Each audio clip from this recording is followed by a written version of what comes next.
Good evening. How is everyone? Good. I'm Cleve Corner. I'm the manager of author and speaker engagement at the Pratt. I really appreciate you coming out. We have 4 more programs left for 2022.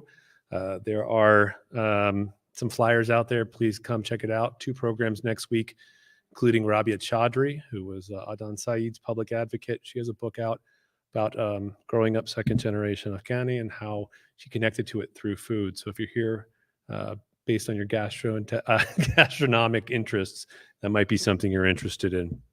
I also want to let you know, because of an issue with our bookseller today, that we're providing all of you with a free copy of the book. We appreciate it. Pratt likes that you're able to come out. We do these all the time. We're trying to build our audience back up. So this is a thank you to you. And finally, Mary Beth will speak for about 30 minutes, and then we're going to take your questions for about 20. There's a microphone there, and there will be a microphone there. Please direct your questions to the microphone. We do have an audience that's watching virtually. That way they can hear it as well. And finally, I have to say this because I've been saying it all fall, and I want everyone to know, if you join us for an event, you can park at the Franklin Street Garage. We offer free parking. It's a $5 voucher. You park there, you tell us, we'll give you the voucher. You're good to go. When I started 9 months ago, and I've lived in this town 11 months, so I know Baltimore and parking. I also know Baltimore and lines. It's like if there's a line in Baltimore, people are like, I'm good. It just feels that way. People said, that sounds great. I've always wanted to go to a program there, but the parking's horrible. Now there's free parking. You have no excuses. Although it's probably full tonight. Tonight, I'm happy to welcome Mary Beth Albright to the Pratt for a discussion of her new book, Eat and Flourish: How Food Supports Emotional Well-Being. Mary Beth Albright is a writer, editor, and executive producer at the Washington Post. She is a former project director and subject matter expert for the U.S. Surgeon General. In Eat and Flourish, she looks at the field of nutritional psychology to identify how certain foods and how we eat them can affect our mental health. In his review of the book, Chef Jose Andres wrote, "Food has an incredible power to heal bodies and nourish minds, to connect and repair communities, to feed the few and the many. In Eat and Flourish, Mary Beth Albright makes the compelling case that by understanding food holistically, we can unlock its potential to improve our physical and emotional well-being." In Publisher Weekly's star review of the book noted, Mary Beth Albright's gift for making science accessible and entertaining is on full display. Whether she's delving into hangry neurons, recounting the time she consumed wine and kale juice inside an fMRI machine, or describing a study in which students wore sensory deprivation gear and tried to track the scent of chocolate from one point to another. Her 4-week plan for building a diverse microbiome, reducing inflammation, and boosting nutrient intake and pleasure includes eating fermented food, legumes, and lots of produce, as well as eating with another person at least once per day. I should do that. The research is eye-popping, and Albright's genial tone makes her an ideal tour guide. The result is a first-rate program for eating better. It is my great pleasure to introduce Mary Beth Albright.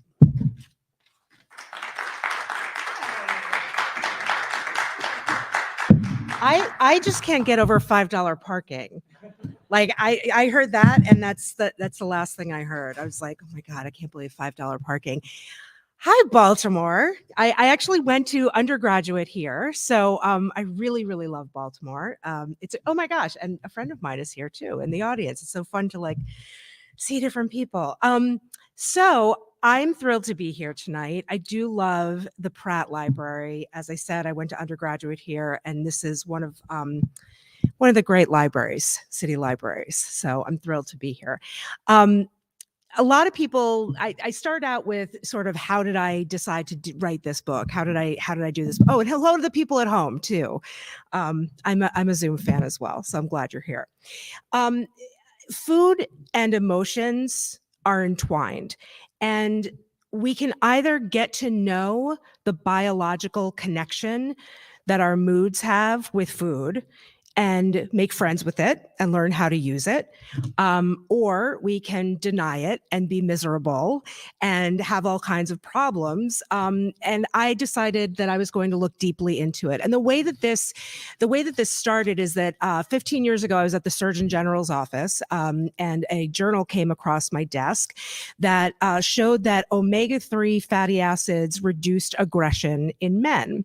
And it was the first time that I had ever seen a peer-reviewed research study showing that food does affect mood and can modulate our stress response, which was really exciting to me. So over the past 15 years, as the research piled up, I've been collecting it and watching it and looking at it. My background, as I mentioned, is in public health.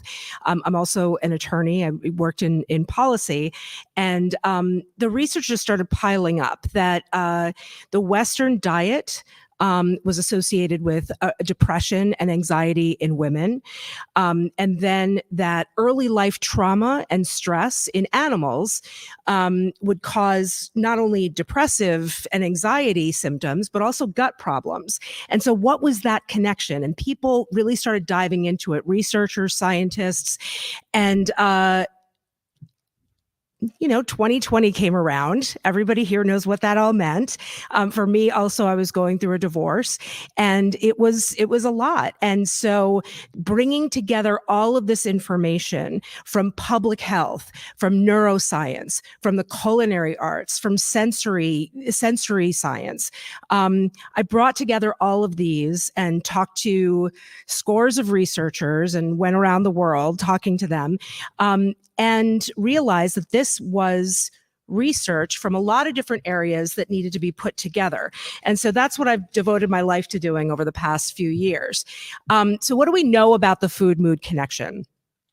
We know that there is a gut-brain loop, and that gut-brain loop sends signals to each other about how we're feeling, what's happening, what's in our stomachs, that kind of thing. And what we eat affects the signals that these two things send to each other. The brain can tell whether the stomach is full, whether or not any food has gone through the mouth. When food is injected or nourishment is injected directly into the stomach, the brain still shows that you have had this, that you've had food.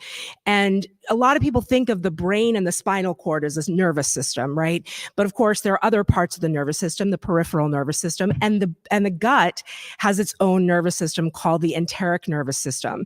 And there's actually more neurons in that than there are in the spinal cord.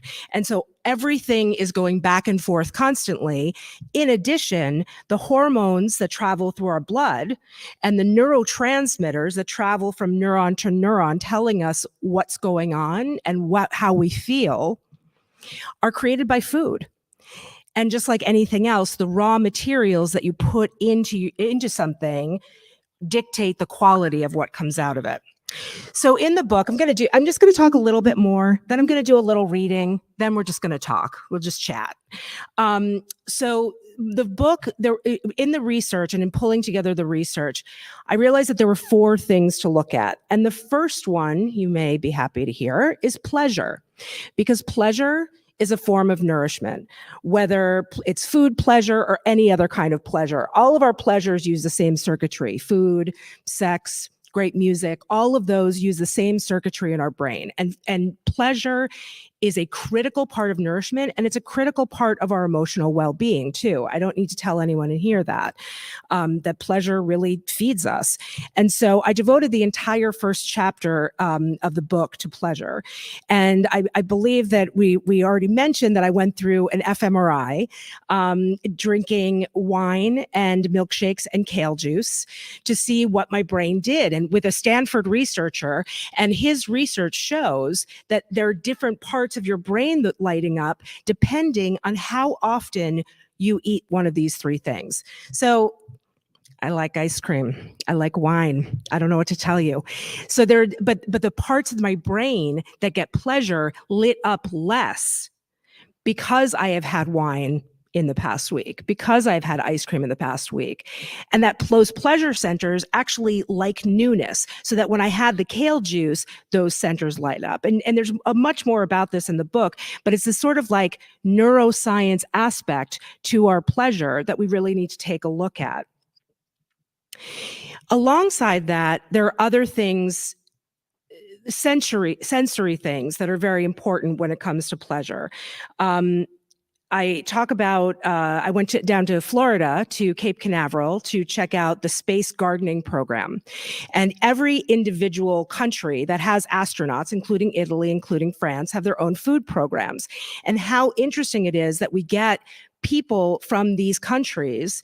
There was an Italian chef who helped out with creating Italian food for the International Space Station because they're up there for 9 months or a year and they need these flavors of home. And in addition, there's an extensive gardening program that's happening on the International Space Station because you can see that the pleasure of the astronauts increases when they, number one, have fresh food, and number two, have something that they've had a hand in, that they've grown themselves. And in on the space station, it's funny because the astronauts always comment about how much better it smells in the garden section than anywhere else on the space station. And it was so interesting to me because it didn't occur to me that there would be odors, that there would be, and of course, like, yeah, the rest of the space station probably smells pretty stale. I'm guessing there's not a lot of oxygen flowing around. But the importance of gardening and the importance of fresh food is punctuated because there's no water. Right? The water in space, water goes into a ball. And so you have to like very, very carefully hand water these plants.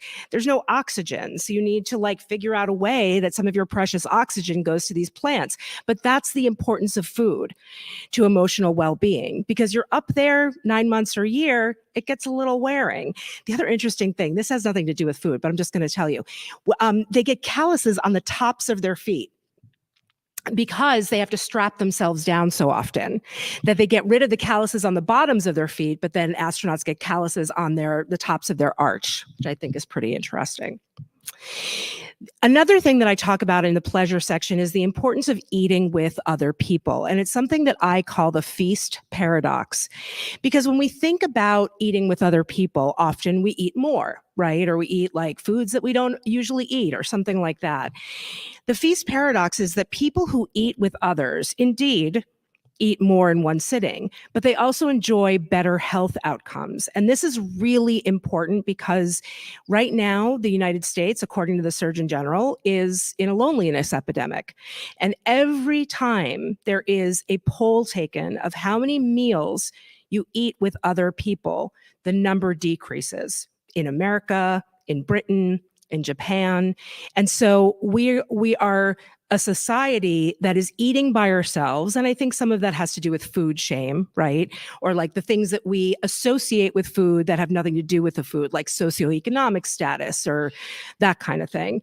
And so I think when I started researching this feast paradox, it's fascinating just how important it is to eat with other people on a daily basis. And I live alone part of the time, and it's a chore, and sometimes it's like great to just lie in bed and have dinner, but it's incredibly important for our emotional well-being that we use what food does for us, which is releasing dopamine, which is helping encourage bonding with other people. If we don't use that opportunity, it's just gone and we're just by ourselves, which is not to pathologize eating alone. I do love it, but it's important to do these things.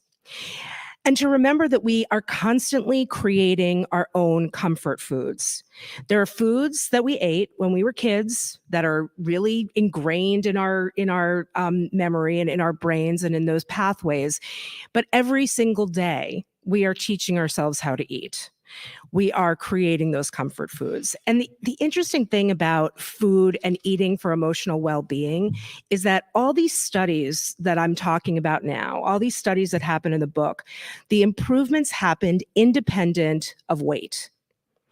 And I've got to tell you, when you think about eating well, most people associate that with weight loss. And for a lot of people, that is either triggering or not a possibility. And I think it's really important to, in the same way that you can separate exercise from weight loss, there's so many benefits to exercise that have nothing to do with weight. You can do that with food as well, and eating these whole foods and staying away from ultra processed foods that can really damage emotional well-being. For me, it's a much more powerful why. Excuse me. second thing, I said there were going to be 4 things. It's always dangerous to give a number because then it's like, oh my God, she's only gotten through the first, you know. But the second one is the gut microbiome, and this is a very it's the 3 trillion microbes that live in your digestive tract: bacteria, fungi, viruses, and they've been with us throughout our evolution. And these bacteria can do things with food that the human body can't. For example, it can turn food into short chain fatty acids, and those are some of the things that can really help with emotional well-being.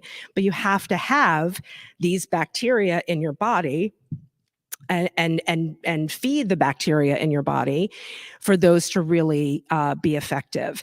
The gut microbiome, which is what they call it, it's all the bacteria from your mouth all the way down, if you know what I'm saying. So it's all those bacteria, and those we are now seeing regulate a lot of our social experiences. Our gut bacteria regulate sleep, regulate how we metabolize not just food, but medicine. Some medicines work for some people, some don't. If you have certain bacteria, they interact with the food and the medicine in different ways. Social anxiety is modulated by the gut microbiome, and we're just figuring out that how this works. And there's a lot we don't know. But the thing we do know is that eating a whole foods diet will help you replenish your gut microbiome and have I don't even know how you say gut microbiome. Yeah, okay. It's hard to even figure out how to it's not in our lexicon, right? It's not in our vocabulary yet, and it's getting there. But a great example too is tryptophan. It's famously in Turkey, right? And everybody says, well, you eat tryptophan and you feel sleepy. Some of your gut bacteria will take tryptophan and turn it into serotonin, which, as we know, is associated with better mental health outcomes. Some gut bacteria will take it and turn it into a compound that is associated with inflammation. And so what you have in your gut and how you nurture what is in your gut with the food that you eat is extraordinarily important. The third point is inflammation. That's my little segue. That inflammation is associated with worse mental health and emotional well-being. When the profiles of depressed or anxious people are taken, their body inflammatory profiles, you can see that many patients have increased inflammation. And that a lot of antidepressants actually act as anti-inflammatories in the body. And so what does this have to do with food? Inflammation is your immune system being activated. And the food that you eat can be perceived as a threat to your body. The easiest example of this is allergies, food allergies. For people who have food allergies, their immune system reacts to that food in a different way than it does for the majority of people. So your body gets inflamed and you have to take Benadryl or an EpiPen or that kind of thing. But it's not just for food allergies, that things like ultra-processed foods that contain industrial oils that are mass-produced, our body perceives those not as nourishment, but as a threat. And that increases inflammation.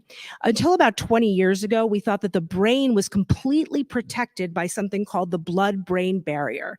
So that any junk in your blood, let's say inflammatory compounds, like when your body gets inflamed, it releases compounds into your blood that indicates that inflammation. We used to think that those inflammatory compounds could not get past the brain, could not get past the blood-brain barrier and into the brain. And the barrier, we thought, was pretty impermeable. And now we see that the barrier is actually really tightly connected cells. So it's not impermeable, it's semi-permeable. That the smallest little bits of inflammatory compound can make their way through the blood-brain barrier, get to the brain, and cause emotional, and mental health problems. And so knowing that, we know that inflammation anywhere in the body can cause real problems in the brain. And, that can be anything from a diagnosable mental health issue, or it can be just emotionally not feeling well. And there's a distinction that's important, because right now, the book is about what we can do as individuals, right? It's a downstream book. We're at the bottom of the stream, and we're dealing with all the things that are happening in the world. What can we do to address how our bodies respond to that? Of course, there are lots of upstream issues: socioeconomic inequality, there food access, the cost of food, that kind of thing. So all of these need to be addressed. But what I'm talking about here is what we can do as individuals to deal with it right now. And the fourth thing is nutrients. Macronutrients, meaning fiber, fiber is a macronutrient, but you're thinking of, usually people think of protein, carbohydrates, and fats as the macronutrients. And micronutrients, such as omega-3 fatty acids, which we know DHA and EPA are extraordinarily important for brain development and for emotional well-being. And that there are other nutrients that are being looked at right now. For example, zinc. Zinc deficiency is associated with depressive disorders. When you're when you're stressed, your body needs more magnesium. They know this because they take urine samples of people who are stressed, and their urine has excess magnesium in it. And so it's all of these little things that are in the book, which I hear you're all going to get a copy of. Yay, the Pratt Library. Come in person next time, people at home, and get a book. So you might wonder, what does this mean for how we live now? Like, this is a lot of science. The end of the book, I get really practical and really granular and talk about how you can go week by week to focus on different things. You can focus on pleasure one week, and that might be, don't eat anything out of a box, right? Because your brain will be more satisfied with something that is presented beautifully, even if it's, junior mints in a bowl rather than just like shaking them into your mouth. Not that I've ever done that. But things like that, like that first week of focusing on food pleasure really sets you up for focusing on your gut microbiome, focusing on nutrients, focusing on anti-inflammatory things. But so what does this mean for how we all live? Well, I look at it 3 ways. Number 1, look at how we eat. And to me, that is almost the most important thing. And the reason is because I've tried to remove this completely from weight. And it's not because weight is not a factor, because excess weight can cause inflammation. Absolutely. And we know this. The question is, what does it make sense to focus on?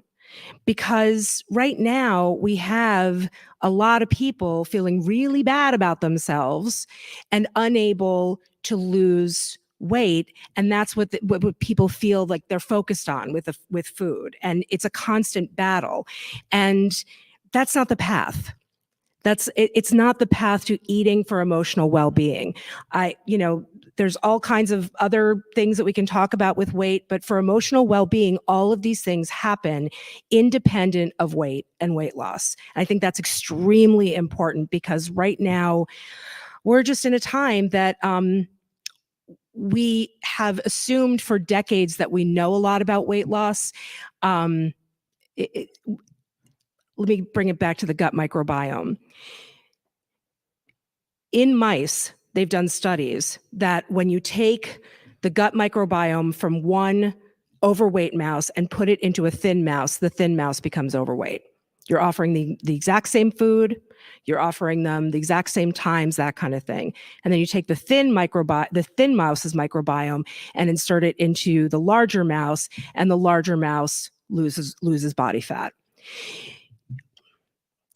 I'm not here to tell you there is one bacteria to rule them all, and that's the answer. It's just, these are just things that we know. We're learning about the mechanisms, but until then, the question is, how do we as individuals want to spend our lives?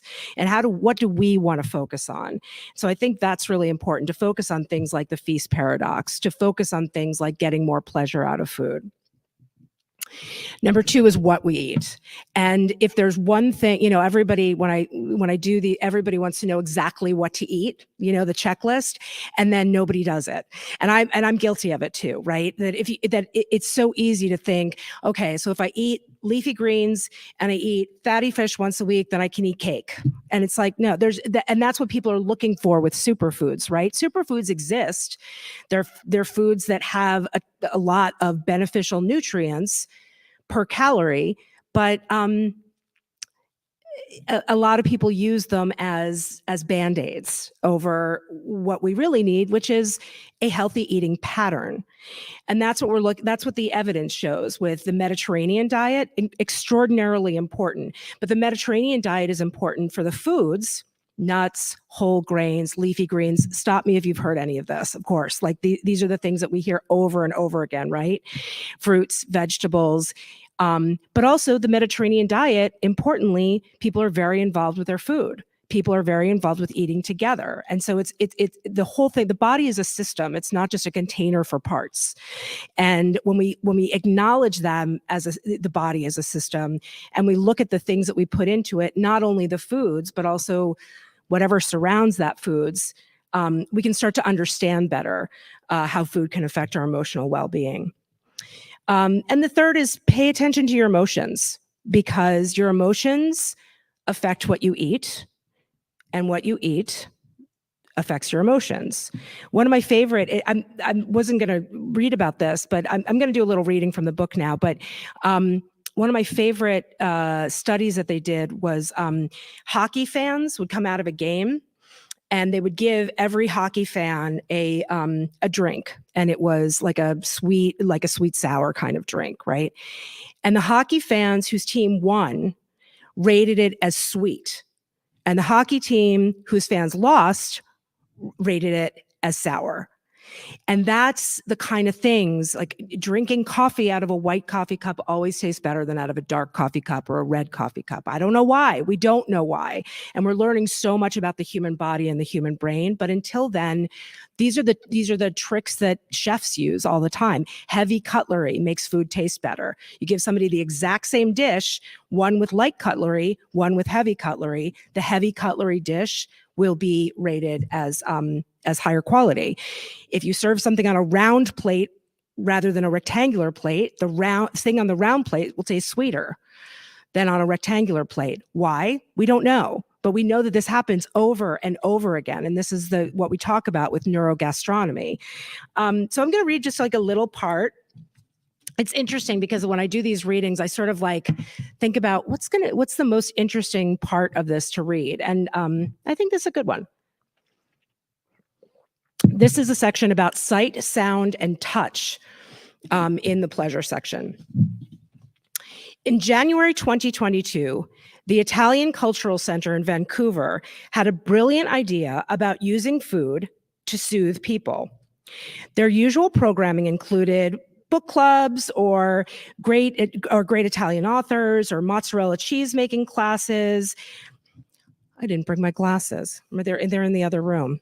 See, now I'm like, but they also so they do all these great classes, but they also started providing COVID-19 vaccinations and requiring people to wait 15 minutes, often anxiously, to see if they had any adverse physical reactions to the vaccinations.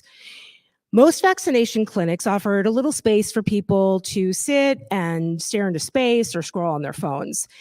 But at the clinic in Vancouver, the Italians were running the show. So after people received, I think he's bringing my glasses. That would be amazing. So after people received their shots, the Italian Cultural Center showed food videos. I am half Italian American. My grandfather's last name and my last name for the first 30 years was Zuppa, which means soup. And my grandmother's last name was Dolce, which means sweet. So in my experience, the association oh my God, you're amazing. Thank you. I mean, we should all have somebody follow us around like this.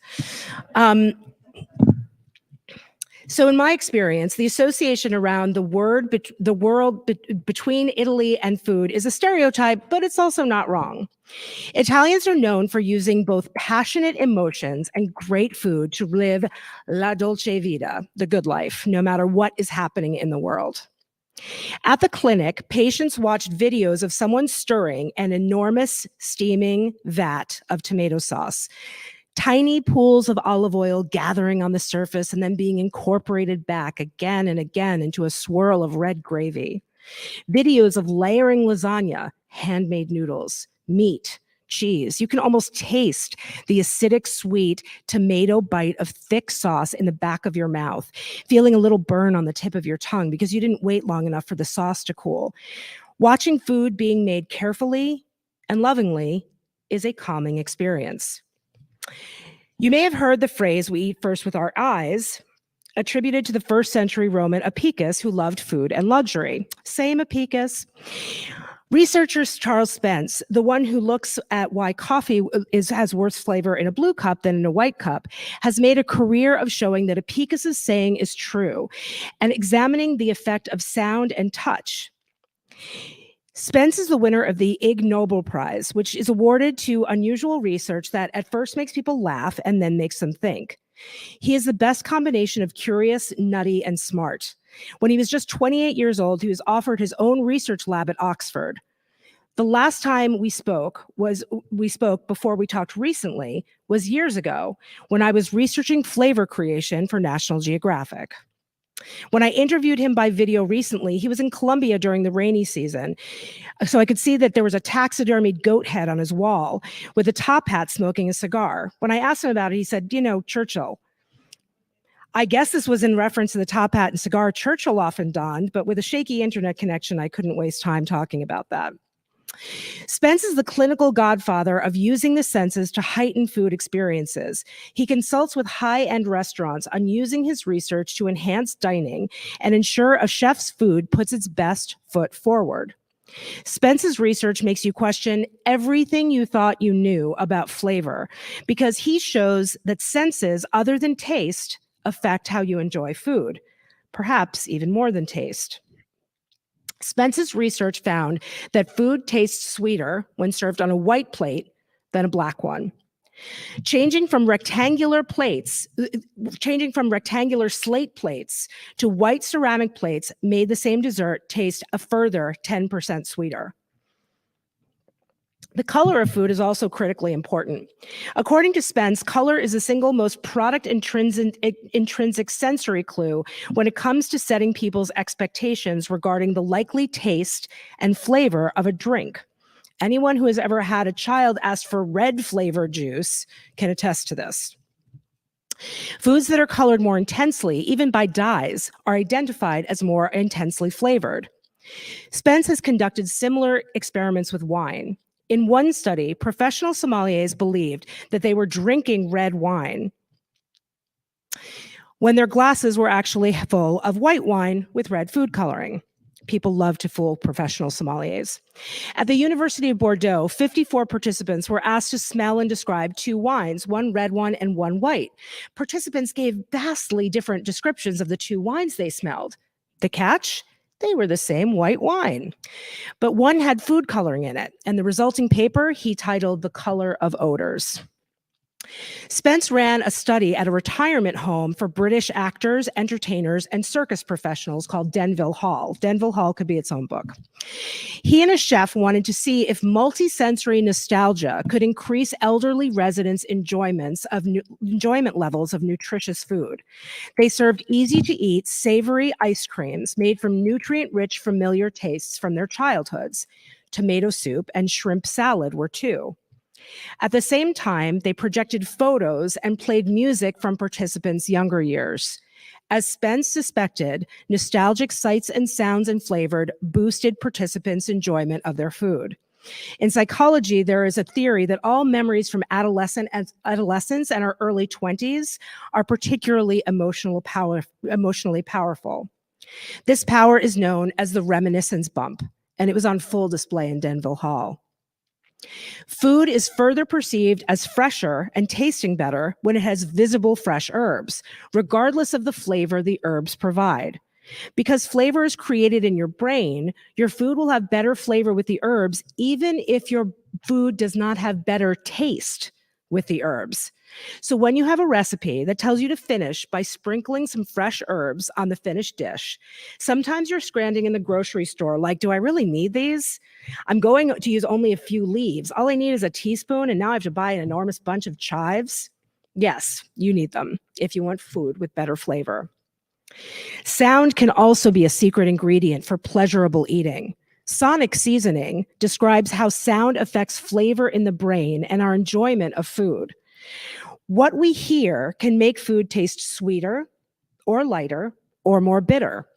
Spence's Ig Nobel winning study, known as the sonic chip experiment, he showed that we eat with our ears in addition to other senses.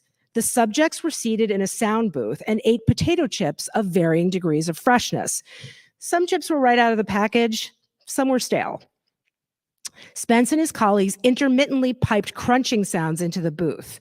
People who ate the stale chips with no sound thought the chips were pretty gross, as expected. But people who ate stale chips and heard crunching noises rated the chips as 15% crunchier than when they ate the same stale chips with no crunching noise.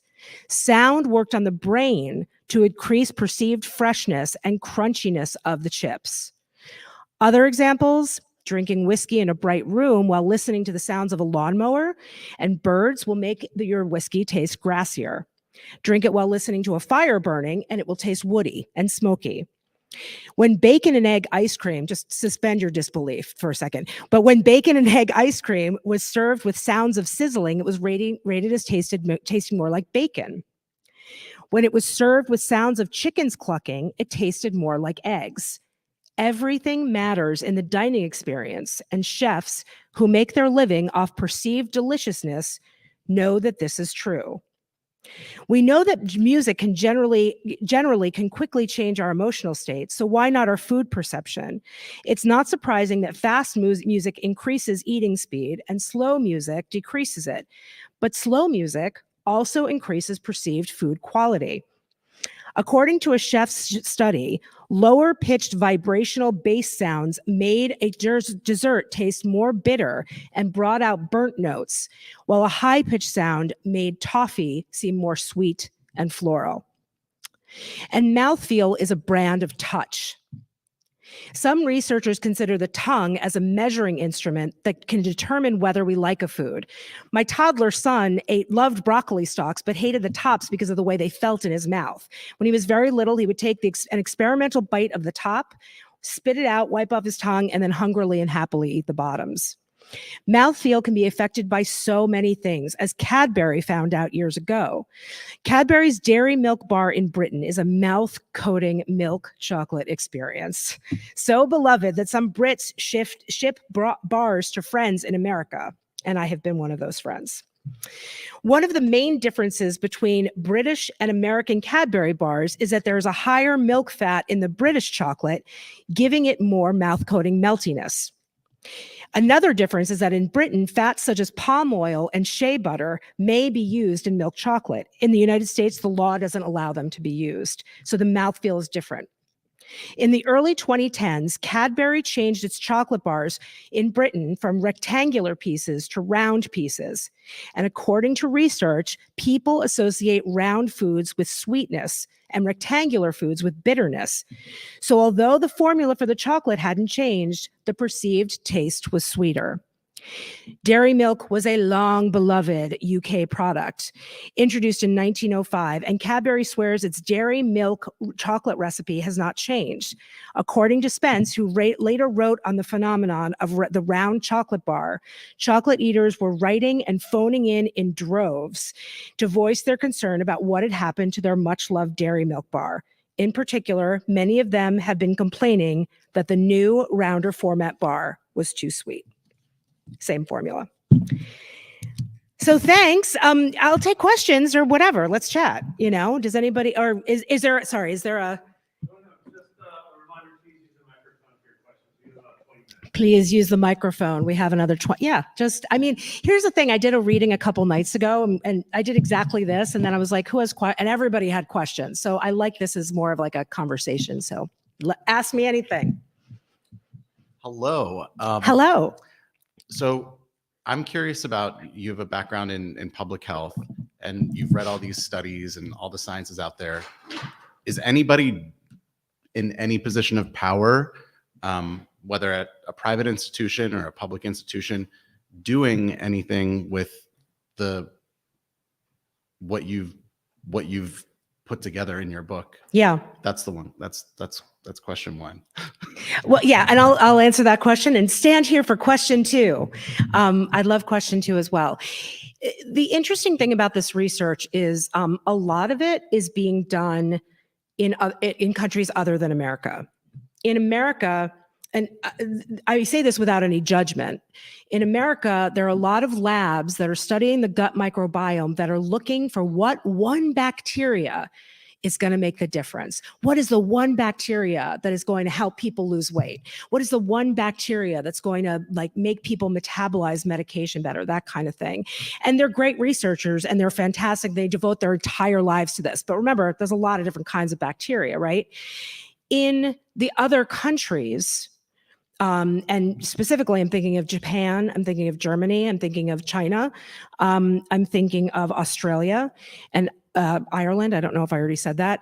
Some of these countries are countries with health systems that the government pays for, and the government is more interested in the practical application of research immediately. And so a lot of the researchers said to me, as America goes, so goes we all, because we have such amazing research power in the United States. In other countries, like a lot of universities, medical schools are connected with agricultural universities. And because of that, there's a lot of cross-pollination that doesn't necessarily happen here. And Eric Stice, the Stanford researcher who I was telling you about, said to me when I decided to write this book, he said, the best thing that you could do is, the old thing about there are 4 different people touching different parts of an elephant, and nobody knows that it's an elephant because they're all touching different parts. He said, what we need is bringing together all the neuroscience and the culinary science and the biology and all of it, and bringing it all together. And so I'm really hoping, as an attorney, as a policy person first, I would really love for this to have influence over, as I said, the upstream problems. Because right now, all we can do is take care of ourselves, right? We only have power over our own selves. But man, it would be great if we could, base some policy off of this science. And then the other part is, you think about people like Gwyneth Paltrow or Dr. Oz before he was a losing Senate candidate, and the different miracle foods or the ways that they promote like magic bullets. And I guess that has to have overlapped in some ways with the things that you saw while you were researching for the book. And I'm just curious what you think about the way that they frame foods and wacky trends like that. The most important thing that I can convey is that there is no magic bullet. If you want me to give you a list of foods, it's like leafy greens, nuts, fatty fish, berries, like all of these are amazing. But when I see those lists of like food to eat for great mental health, we love reading those lists and then we don't use them, as I said before. And so the thing that I really want to stress is that it's about an overall eating pattern, that you can't, pick a superfood and check them off a list and then eat like crap the rest of the time. So I guess that's what I would have to say, is that there's and people are looking for the magic bullet. There's a lot of good to be done if we can find a magic bullet. I want a magic bullet too. Yay, magic bullets. But there isn't one that we know of right now, and none of the science points to that. Yeah. Hi. I love your velvet jacket. Mm-hmm. I know many things go into sleep and what interrupts it, age, stress, everything else. But I was really, my curiosity was piqued when you found a link between the gut biome and sleep. So could you speak further about that? I can, but I don't want to speak beyond my expertise, and I don't want to speak beyond the science. That we know that there is a significant association between the gut microbiome and sleep, but we don't particularly know what the mechanism is yet, or that kind of thing. I looked very specifically at food and how food, there are all kinds of things, and I should have been clearer about this. There are all kinds of things that affect the gut microbiome, which is your environment. A person in America, and a really healthy person in America, and a really healthy person in India, and a really healthy person in China and Germany will all have vastly different gut microbiomes, but they can all be very healthy. And it's just because of environment. You know, when people talk about San Francisco sourdough bread, it's because of the bacteria that's in the air, right? That makes that gives it that particular tang. And so it's that whatever bacteria is around us is going to go inside of us. It also depends on, you know, exercise. Exercise can improve your gut microbiome. There are a whole bunch of things out there. I really tried to focus on food, and it is not. I don't want to speak beyond the hard science evidence, but there is evidence that this kind of eating, the whole foods eating, will improve sleep. Yeah, hi. Jessica sent me an email before she came, and she was like, I'm coming to your, and I was like, that's great. We've never met before. No, we've never met before.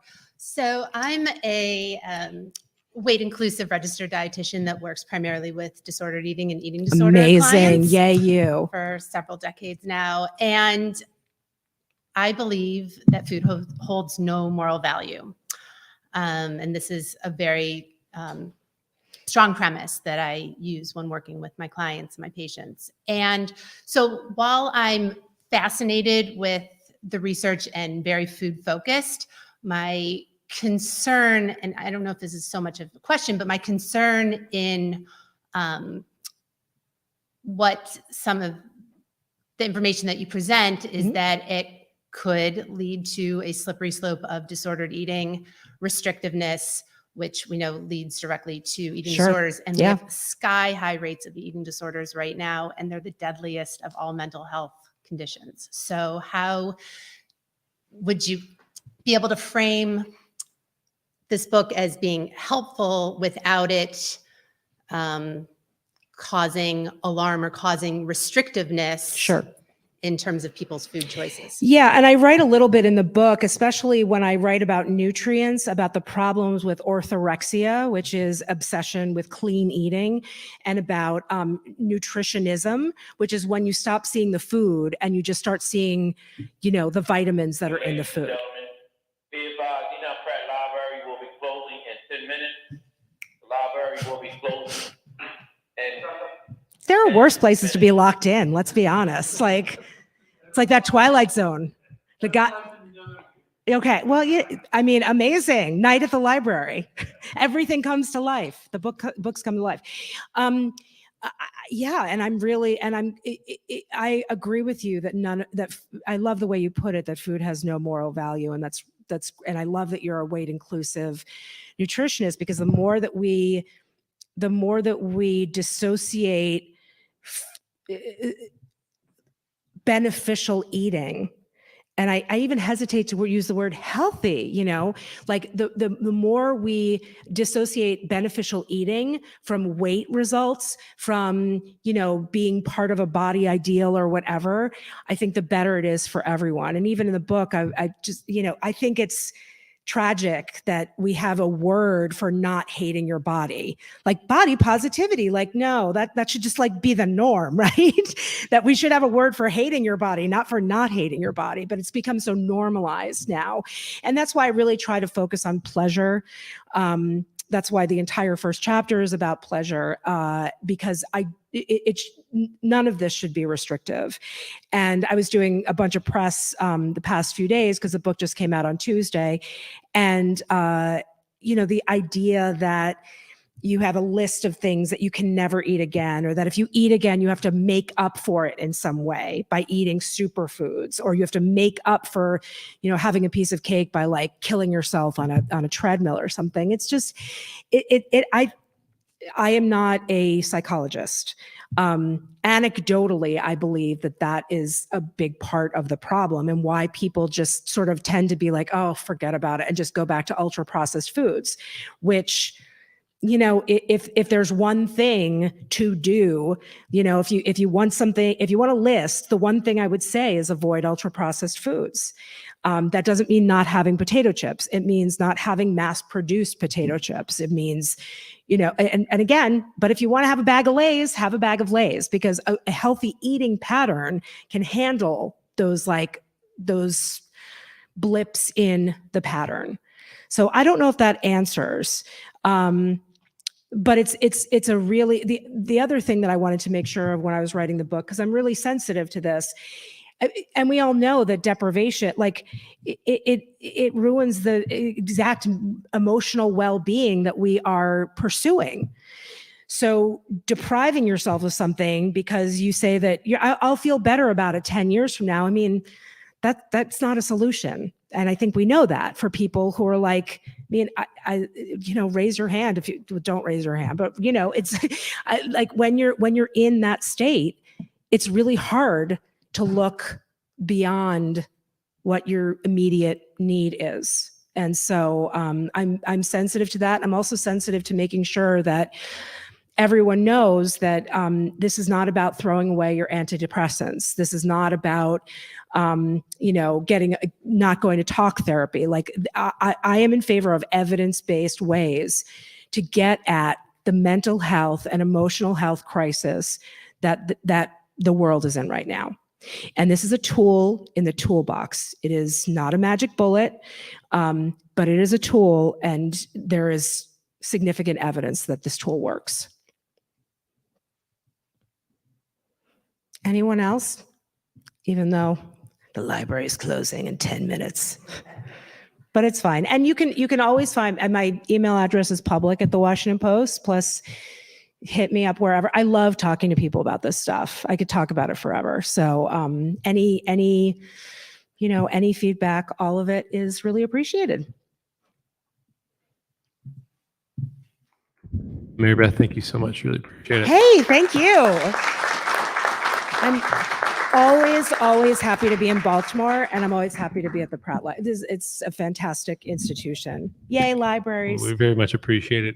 Again, if you arrived late, everyone here tonight, I'm like Oprah. Everyone gets a book tonight.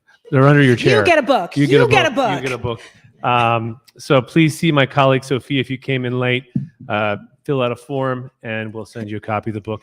Mary Beth is going to sign some book plates, and we'll get them out to you. Yeah. Again, thank you all for coming out this evening. Thank you so much for coming. It's a lot. Thank you.